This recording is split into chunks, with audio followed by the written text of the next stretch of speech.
Good morning, students. As we are knowing, we are studying the chapter Bills of Exchange. In the previous lecture, already we have seen first two lectures. In the bills first lecture, already we have seen the meaning, features, types of bill, due dates of bill, how we will calculate the due date. In the second videos, there are some cases accounting treatment under the bills of exchange. If you want to see all the videos of the bills of exchange, you can go in my playlist class 11th accounts and you can watch all the videos. You can watch the topic wise videos of each chapter. Okay, my dear students. So today we are going to discuss some important topics which are related from the bills of exchange. Okay, so first of all we will study rebate.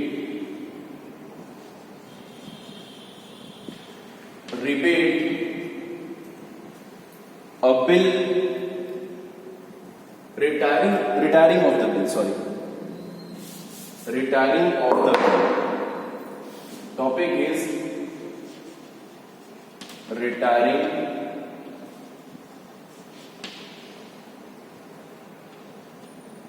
of the bill.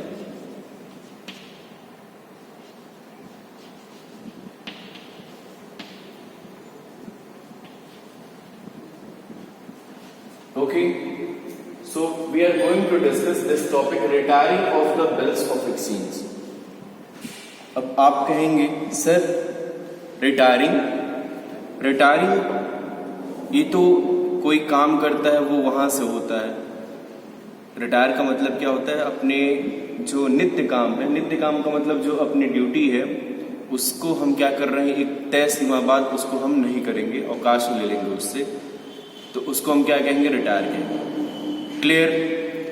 लेकिन in the case of bills of exchange, ध्यान से सुनिएगा इस चीज को, in the case of bills of exchange when a drawee payment the amount of bill before the date of maturity, before the date of maturity, उसको हम क्या कहेंगे? रिटायरिंग ऑफ बिल कहेंगे। जैसे मैं आपको एक एग्जांपल के थ्रू इस चीज को समझाना चाहता हूं। क्या?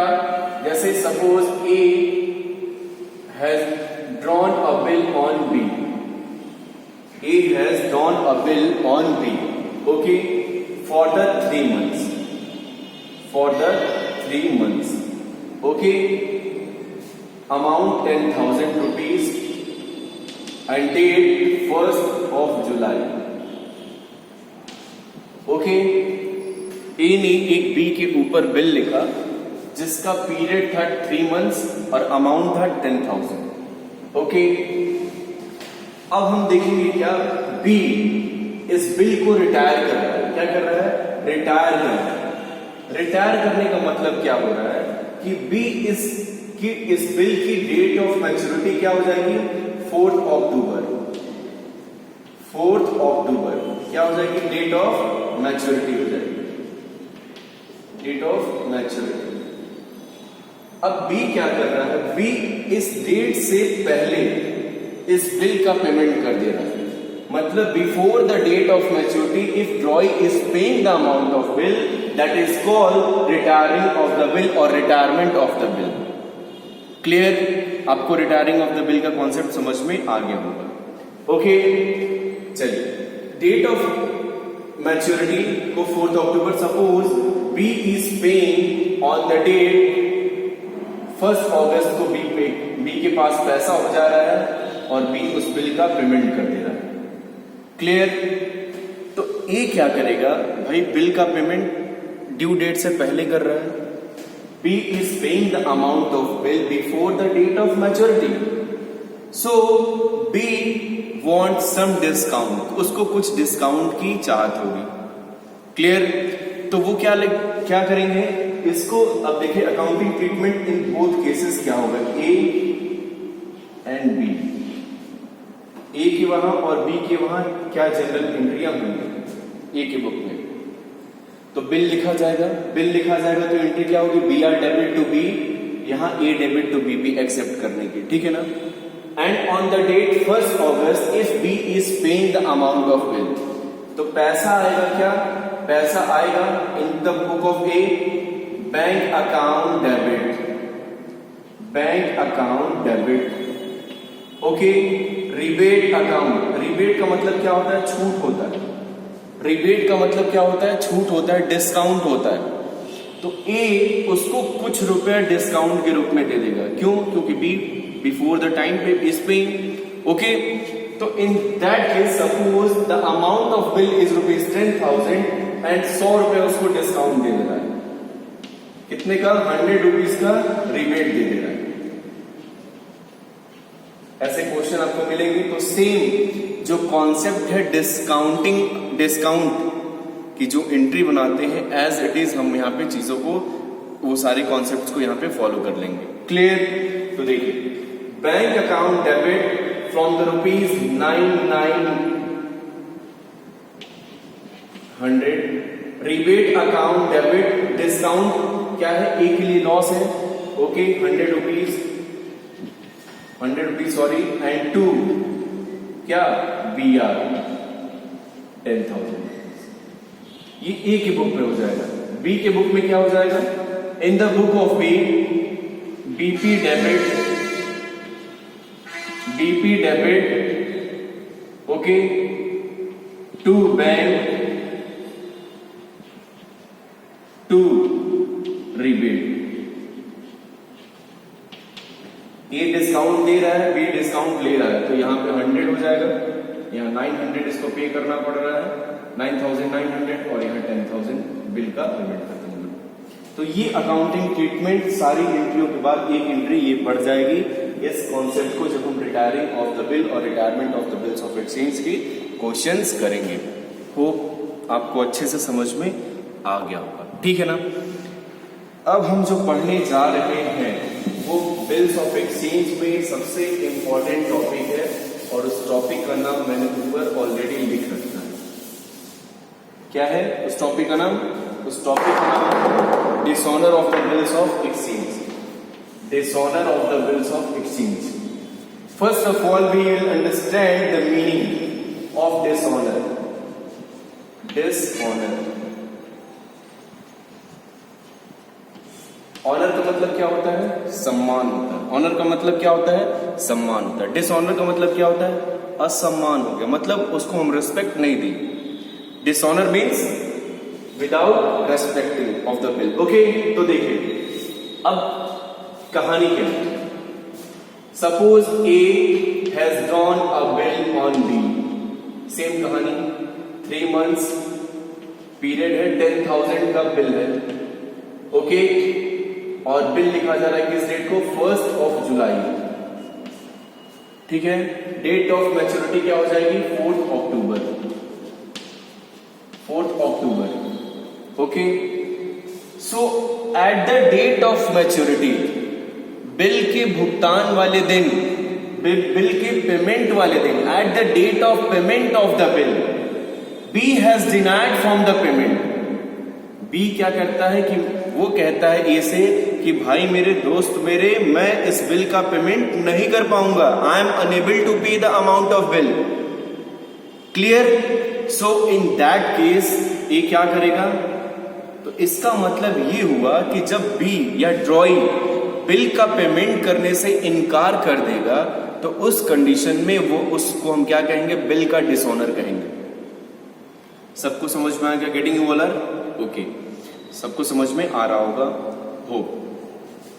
चलिए, तो क्या है dishonour of the bill? Means A is writing a bill for the ₹10,000 for the 3 months on the date 1st July and the date of maturity 4th October, but that on the date of maturity B is denying from the payment, मतलब B payment नहीं कर रहा है। इन that case क्या हो जाएगा? उस bill को हम क्या कहेंगे? Dishonour of the bills of exchange कहेंगे। क्या कहेंगे? उस बिल को, जब जिस बिल का पेमेंट तय सीमा पे, तय टाइम पे, जो उसका टाइमिंग लिमिट है उसके अंडर में नहीं हो पाता है, तो उसको हम क्या कहते हैं? डिसऑनर ऑफ द बिल कहते हैं। क्लियर? अब accounting treatment, accounting treatment in all the cases, क्या करेंगे, accounting treatment in all the cases, मतलब जितने भी केस हैं उसमें सब में डिसऑनर की एंट्री की जाएगी।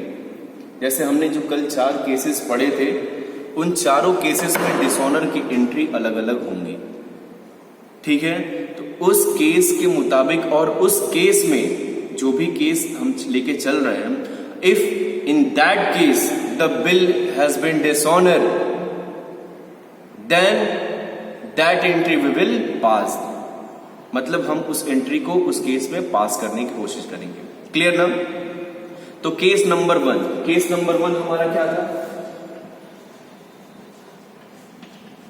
केस नंबर 1, ए ने बी के ऊपर बिल लिखा 10,000 का 3 महीने का, और 21 माह बाद बिल का पेमेंट हो जाता। मतलब फर्स्ट कंडीशन क्या था, फर्स्ट केस क्या था, if the bill drawn by the drawer, if the bill drawn by the drawer and retain up to the date of maturity.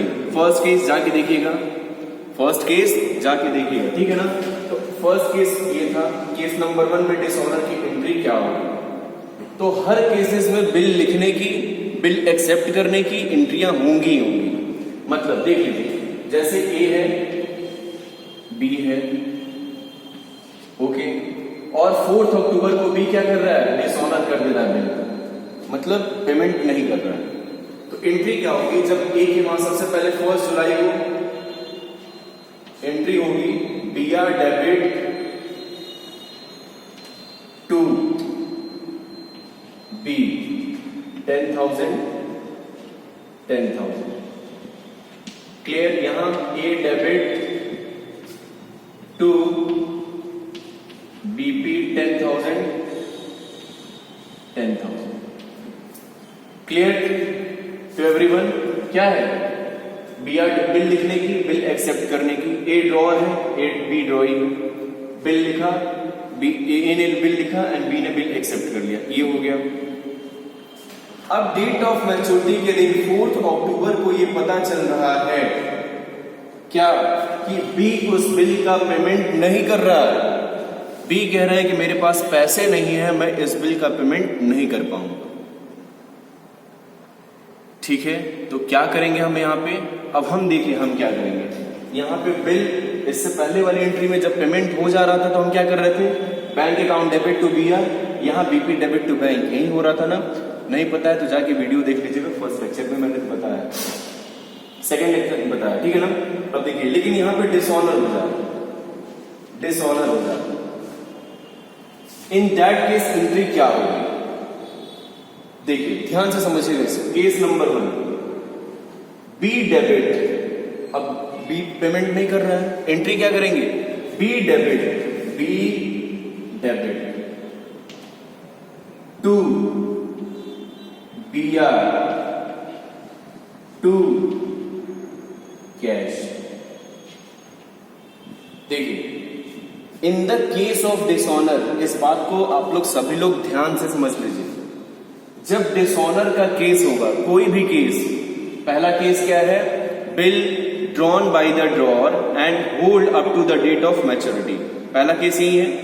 तो इस केस में अगर हमको डिसऑनर की एंट्री बनानी है, if we will pass the journal entry in this case, तो देखिए हर केस में ड्रॉई इसके वहां डेबिट होगा, ये आप लोग रट लीजिएगा, क्या है, ड्रॉई डेबिट होगा, बी विल बी डेबिट। अच्छा, क्रेडिट में कौन होगा, जिसके पास, who hold the B R means who hold at the date of maturity in the book of drawer. ये ड्रॉअर है, इस ड्रॉअर की बुक में बता रहा हूं, क्योंकि जो एंट्री आपसे पूछी जाएगी वो ड्रॉअर या ड्रॉई की बुक में की एंट्री पूछी जाएगी। क्लियर? तो इन द बुक ऑफ ड्रॉअर या इन द बुक ऑफ ए क्या होगा, be always will be debit in all cases, सारे केसेस में बी को क्या करेंगे, ड्रॉई डेबिट होगा ही होगा, ये ध्यान रखिएगा। B debit from the amount, जो भी अमाउंट होगा, जैसे मान लीजिए 10,000 है, ओके, 10,000 बिल है, और प्लस बिल को कैंसिल, बिल किस पे लिखा जाता है, स्टैम्प पेपर पेपर पे लिखा जाता है, तो उसको कैंसिल कराने के लिए कुछ नोटिंग चार्जेस देने पड़ते हैं। उसमें कचहरी में, आपके कोर्ट में एक नोटरी ऑफिसर बैठा रहता है।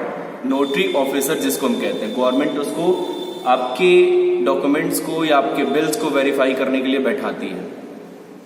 तो we have to pay the amount, to that amount to the notary officers for the calculation, for the cancellation.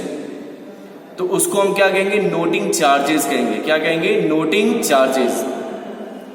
So we will have to pay noting charges. तो जो भी अमाउंट होगा वो यहाँ पे हो जाएगा, मान लीजिए 100 रुपीज वो नोटिंग चार्जेस मेरा, तो 10,100 से ये क्या हो जाएगा? एंट्री बन जाएगी।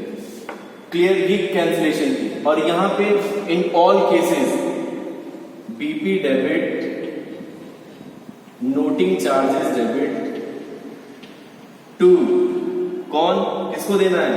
Drawer A 10,000, 100, 10,100। बात समझ में आई? यहां पे क्या होगा? ड्रॉर, ये हुआ डिसऑनर की entry. B debit, in all cases B will be debit to BR to cash. Here एक और एक मात्र एंट्री हर केस में होगी। In all cases, in all cases same entry will be done. Same entry will be done. सारे cases में, case 4 cases मैंने बताया ना, चारों केसेस में सेम एंट्री ड्रॉई के बुक में होगी, लेकिन ए की बुक में एंट्रियां थोड़ी सी चेंज होंगी। ठीक है ना? तो ये आपको ध्यान रहे, इन ऑल केसेस ये BP debit, NC debit to A, payment नहीं कर रहा है, टू ए अभी भी बिल्कुल कैंसिल कर लेगा। क्लियर? किसी को कोई प्रॉब्लम? चलिए अब हम केस नंबर 2 देखेंगे। केस नंबर 2, केस नंबर 2 क्या था? When bill discounted from bank, मतलब ध्यान से देखिएगा, ए बी के ऊपर बिल लिखा और ए ने इस बिल को 1 अगस्त को क्या किया है? बैंक से डिस्काउंट करा लिया। बैंक से डिस्काउंट करा लिया, मतलब पेमेंट ले लिया है। ओके। और उस केस में, case number 2, in the case number 2, at the date of maturity, B क्या करता है? मैं कहता है कि मैं मेरे पास पैसा नहीं है, मैं पैसा नहीं दे पाऊंगा। तब एंट्री क्या होगी? तब अकाउंटिंग ट्रीटमेंट क्या किया जाएगा? क्लियर? तो देखिए मैंने क्या बताया आपको, इन all cases, case number 2 entry क्या हो जाएगी? बी डेबिट, बी डेबिट हो गया। 2 बिल जिसके पास होगा उसका नाम यहां पे होगा। तो बिल किसके पास है? बैंक के पास है, क्योंकि बैंक से इन्होंने डिस्काउंट करा लिया है। To bank and then to cash, कुछ नोटिंग चार्जेस। तो B debit to bank to cash. अब वही सेम अमाउंट 10,100, 10,100। यहां पे एक और एक मात्र ये एंट्री सेम होगी, कोई दिक्कत नहीं, same entry will be done. Case number 3, case number 3, in the case number 3, if A has endorse the bill to mister C, A ने मिस्टर सी को क्या किया? बिल को एंडोर्समेंट कर दिया। किस डेट को? 1 अगस्त को। 1 अगस्त को क्या किया है? एंडोर्स कर दिया है बिल को। इन दैट केस क्या करेंगे? ए ने बी के ऊपर बिल लिखा एंड ऑन सी को क्या किया? 1 अगस्त को इंडोर्स कर दिया। तो केस नंबर 3 तो यही तो था, endorsement of the bill. In that case अगर बिल डिसऑनर होता है तो क्या होगी एंट्री? यहां तो सेम एंट्री होगी सारे केसेस में, लेकिन यहां क्या होगा? यहां ये होगा, यहां क्या होगा? यहां टू किसको बेचा है? टू सी और टू कैश, या पूरा अमाउंट इसी में जोड़ के हम लिख देंगे, इसी से बना देंगे, या टू कैश भी लिख सकते हैं। ओके, तो यहां पे ये एंट्री होगी B debit to C to cash. In case number 3, in case number 3 ये एंट्री होगी, यहाँ सेम एंट्री होगी, ठीक है ना। अब रही बात सी के वहां, सी के वहां क्या एंट्री होगी, आइए देख लेते हैं। कभी कभी पूछ देता है, pass the general entry in the book of endorsee, C endorsee है। अब सी के बुक में एंट्री क्या होगी, सी अपने वहां क्या एंट्री बनाएगा। तो देखिए ये इसको बिल किसने बेचा है, एक्स ने बेचा है, मतलब सॉरी ए ने बेचा, ए ने बेचा है। तो ये सी जो है बी को नहीं जानता है, ए को जानता है, तो अपने वहां किसको डेबिट करेगा, ए डेबिट टू बिल खुद होल्ड कर रहा है, to B R to cash. Clear, 10,100 से ए डेबिट हो जाएगा, टू बी आर 10,000 से एंड टू कैश 100 से। क्लियर, लिख दे रहा हूं मैं 10,100, 10,000 एंड 100, ये पूरा एंट्री होगा। तो मैंने देखा ड्रॉअर की बुक में एंट्री, ड्रॉई की बुक में एंट्री और एंडोर्सी की बुक में एंट्री, ये तीनों केसेस में हमने देख लिया। Case number 4, case number 4, case number 4, when bill sent for collection, in that case bill has been dishonor। इस केस में जब बिल डिसऑनर हो जाएगा तो एंट्री क्या बनेगी, आइए देखते हैं। अब bill sent for collection, bill sent for collection का मतलब क्या हो गया, ए ने बिल को कलेक्शन के लिए बैंक के पास भेज दिया है, ए ने बी को बिल कलेक्शन के लिए भेज दिया है, सॉरी ए ने बैंक के पास, बी के पास नहीं, ए ने बैंक के पास बिल को कलेक्शन के लिए भेज दिया है। ओके, उस केस में हम एंट्री क्या करेंगे, और डेट ऑफ मैच्योरिटी को 4 अक्टूबर को बी कह दे रहा है कि हम पेमेंट नहीं कर पाएंगे, तो एंट्री क्या बनेगी। फिर मैंने बताया B debit to bill sent for collection, bill sent for collection का, ठीक है, पूरा अमाउंट और फिर टू कैश नोटिंग चार्जेस वाला अमाउंट ये जोड़ देंगे, 10,100, 10,100। क्लियर, और इस केस में सेम एंट्री। तो ये चारों केसेस में हमने डिसऑनर की एंट्री देखी। पहले केस में क्या था, पहले केस में जब बिल ड्रॉअर के पास ही डेट ऑफ मैच्योरिटी के दिन रह रही है तो एंट्री क्या बनी थी, B debit to B R to cash, ये बनी थी। दूसरे case number 2, when bill discounted from bank, in that case क्या बनेगी, बिल को बैंक से डिस्काउंट करा लिया गया है और फिर बी उस बिल को पेमेंट करने से इनकार कर रहा है, मतलब नहीं दे रहा है, तो क्या होगी, बी डेबिट टू बैंक, जिसके पास बिल रहेगा वो क्रेडिट हो जाएगा टू बैंक, नोटिंग चार्जेस का अमाउंट दोनों में जोड़ के डायरेक्ट बना सकते हैं, या फिर क्या कर सकते हैं, B debit to bank to cash भी कर सकते हैं। Case number 3, case number 3 endorsement के केस में, इंडोर्समेंट के केस में बिल को बेच के दिया गया है सी के पास, तो इसके पास B debit to C to cash. फिर case number 4, case number 4 bill sent for collection to the bank, B debit to bill sent for collection in the book of drawer. Clear, तो इन चार cases में हमने dishonour की entry देखी। अब हम next topic जो देखने जा रहे हैं वो क्या है, renewal of the bill.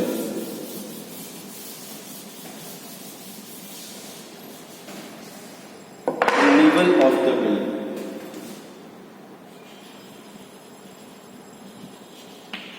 Renewal of the bills of exchange, ठीक है ना।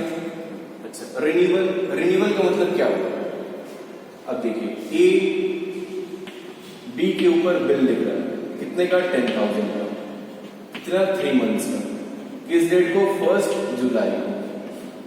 ओके, अब डेट ऑफ मैच्योरिटी क्या आ रही है, 4 अक्टूबर, 4 अक्टूबर को बिल को पेमेंट कर रहा है बी को। अब इस डेट से पहले किसी भी दिन, 1 तारीख को, 1 अक्टूबर को, 2 अक्टूबर को, या सितंबर में या अगस्त में, सितंबर में मतलब इस डेट के करीब थोड़ा सा, बी आके ए से कहता है कि भाई मेरे इस बिल का पेमेंट मैं नहीं कर पाऊंगा, इस बिल को फिर रिन्यू कर दो विथ इंटरेस्ट। क्या कहता है, डिसऑनर के केस में क्या होता है, डिसऑनर के केस में क्या होता है कि बिल का पेमेंट वो नहीं करता है, बिन बताए नहीं करता है। लेकिन रिन्यूअल के केस में वो आके रिक्वेस्ट करता है कि भाई मेरे इस बिल का पेमेंट क्या करो, कैंसिल कर दो, मैं नहीं कर पाऊंगा इस डेट को। तो बी कहता है ठीक है, मैं कैंसिल तो करूंगा लेकिन विथ इंटरेस्ट, जो अमाउंट लूंगा वो विथ इंटरेस्ट लूंगा। ओके, तो आइए देखते हैं। अब ए बी, अब मान लीजिए 30 सितंबर को बी कहता है रिन्यू करने के लिए, ठीक है ना, या डेट ऑफ मैच्योरिटी जो होती है 4 अक्टूबर को कहता है। चलिए एंट्री क्या होगी, B R debit to B, लिखने की बिल लिख दिया 10,000 ऑन द डेट 1 जुलाई। यहां क्या होगा, ए डेबिट टू बीपी, कितना 10,000। ओके, अब बिल को कैंसिल करने के लिए कह रहा है कौन, बी। तो बिल का इसका मतलब क्या हुआ, बिल डिसऑनर हो गया। तो बिल डिसऑनर की एंट्री बना देंगे। देख लीजिए डिसऑनर की एंट्री क्या बनेगी, सेम एंट्री बनेगी। बिल इसी के पास है तो क्या बनेगी, B debit to B R to cash. यहां BP debit, NC debit, noting charges, NC का मतलब होता है नोटिंग चार्जेस, टू ए 10,100 और 10,100। अब ये तो कैंसिल हो गया, बिल को कैंसिल हो गया। 4 अक्टूबर ड्यू डेट था, उसी दिन उसको कैंसिल कर देंगे 4 अक्टूबर। ओके, ध्यान रखिएगा, इसको हम 4 अक्टूबर कर लेते हैं। अब क्या होता है कि इस पे इंटरेस्ट लेना है, तो दो कंडीशन होते हैं इंटरेस्ट। एक तो कैश में पेमेंट कर दो इंटरेस्ट का, कैश, या फिर उस इंटरेस्ट के अमाउंट को बिल के अमाउंट से जोड़ देना, बिल के अमाउंट में जोड़ के एक नया बिल लिख देना। तो देखिए कैश पे करेगा तो एंट्री क्या हो जाएगी, cash account debit to interest, cash debit to interest. Okay, यहां इंटरेस्ट डेबिट टू क्या, कैश।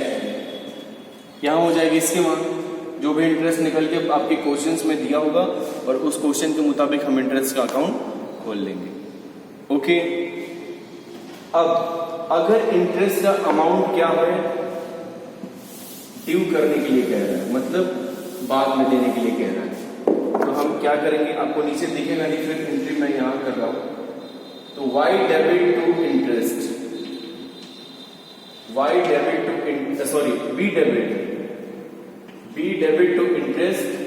यहां क्या होगा, interest debit to A. Okay, अब जो भी मान लीजिए इंटरेस्ट का अमाउंट आया 200 रुपए, तो ये 200 का अमाउंट क्या करेंगे हम, बिल के अमाउंट में ऐड कर देंगे, मतलब 10,200 हो जाएगा बिल का अमाउंट, और प्लस नोटिंग चार्जेस 100 रुपए, 10,300 हो जाएगा। फिर हम एक नया बिल लिख देंगे, बी आर डेबिट टू कौन, बी, फिर ए डेबिट टू बीपी 10,300, 10,300। यहां हो जाएगा 10,300।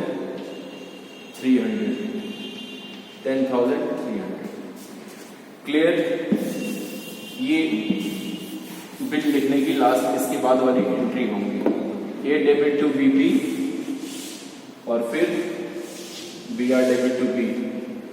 बिल लिखा जाता है, फिर date of maturity, next date of maturity. अगर मान लीजिए तो 1 महीने का बिल लिख रहा है, तो 1 में 4 महीने का मतलब 4 से 1 महीना कितना, 4 नवंबर हो जाएगा, और फिर 3 दिन ग्रेस पीरियड, तो मतलब 7 सितंबर को बिल का अमाउंट पे कर देगा, 7 सितंबर पे कर देगा।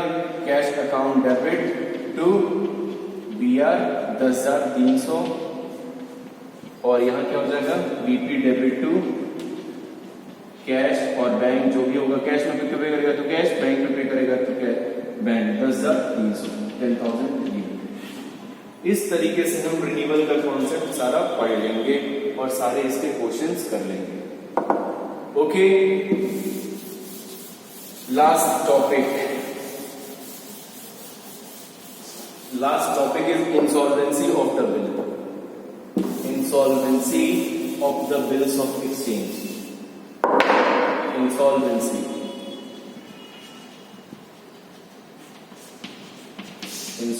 of the bills of exchange. ठीक है ना? अब देखिए, मान लीजिए ए है, बी के ऊपर बिल लिख रहा है 10,000 रुपए का, 3 महीना डेट है, 1 जुलाई को लिख रहा है, आप कहानी समझ चुके हैं। डेट ऑफ मैच्योरिटी 4 अक्टूबर हो गई। अब बी इस डेट को क्या होता है, इंसॉल्वेंट हो जाता है। क्या हो जाता है? इंसॉल्वेंट हो जाता है, मतलब अपनी लायबिलिटी का पेमेंट नहीं कर पाता है। इंसॉल्वेंट का मतलब क्या है? Who is not capable to pay his liability, अपने लायबिलिटी का पेमेंट करने में वो सक्षम नहीं है, तो उसको हम क्या कर देते हैं, लायबिलिटी इंसॉल्वेंट पर्सन घोषित कर देते हैं, डिक्लेयर कर देते हैं। क्लियर? अच्छा, तो जब उसको हम इंसॉल्वेंट पर्सन घोषित कर देंगे तो देखिए उसमें एक कहानी निकल के आएगी। क्या? अब इसकी कुछ प्रॉपर्टी होंगी, तो उस प्रॉपर्टी को बेचने से कुछ पैसे रियलाइज होते हैं, जैसे 60 पैसा इन रुपीज, 60 पैसा इन और रुपीज, 1 रुपए में 60 पैसे के बराबर इसका एसेट में से पैसा मिल रहा है। 1 रुपए में 60 पैसे, तो 10,000 का बिल है, तो 10,000 में कितना, 60% हो जाएगा। 1 रुपए में 60 पैसे होते हैं ना, 1 रुपए में 100 पैसे होते हैं, लेकिन उसका 60 पैसा इन रुपीज, तो कितना परसेंट हो गया, 60% हो गया। So this way we can calculate the percentage and we can calculate from the total amount. So 60% of 10,000, 6,000. अब देखिए, सबसे पहले मान लीजिए बिल लिखा जाएगा, बिल लिखने की एंट्री होगी, एक्सेप्ट करने की एंट्री होगी, उसके बाद क्या एंट्री होगी, उसके बाद डिसऑनर की एंट्री होगी। तो डिसऑनर की एंट्री होगी वही सेम एंट्री, मान लीजिए B debit to BR to cash, यहां क्या हो जाएगा, BP debit, NC debit to A। और फिर बिल को हम क्या करेंगे, इंसॉल्वेंट की एंट्री करेंगे, तो इसके वहां क्या होगा, बैंक अकाउंट डेबिट, ध्यान से देखिएगा, इंसॉल्वेंट की एंट्री होगी, इंसॉल्वेंसी की bank debit, bad debts debit, bad debts account debit to कौन, किससे पैसा आ रहा है, to BR। Clear? Bank debit, bad debts debit to BR। Clear?